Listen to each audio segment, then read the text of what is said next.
Hey everybody, Aaron Bishop here with the Bishop's Blurb.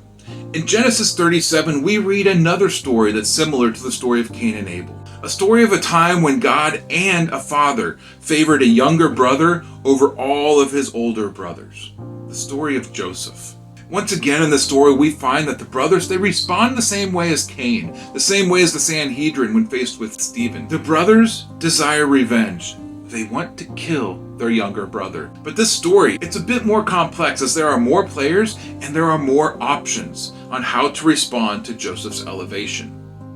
There's a good response, there's an evil response, and then there's a distasteful response that leads to life. At the beginning of the chapter, Joseph is elevated in status over his brothers by his father. He's given a long coat, a coat of honor. Immediately we read then that Joseph then brings an evil report of his brothers back to his father. Suddenly, the brothers, they're not on good standing with Joseph.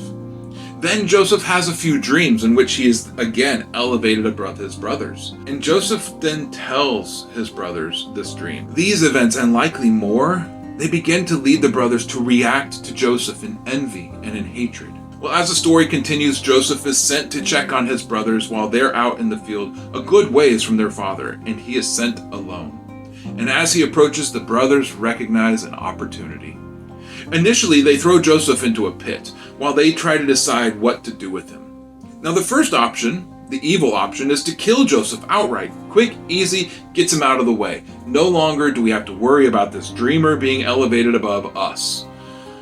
But the eldest brother, Reuben, he also sees an opportunity in opposition to his brothers. You see, Reuben had recently attempted a coup in the family by sleeping with his father's concubine, attempting to supplant his father's honor and take charge of the family. It failed, and now he is in the proverbial doghouse.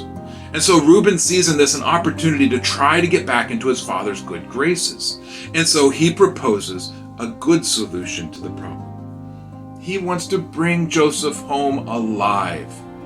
And then there's Judah. Judah doesn't want to kill his brother. In fact, he wants to save his brother's life. But simply taking Joseph home will not end with this result. The good option of taking Joseph home, he'll still be in the household with all of his brothers who want to kill him.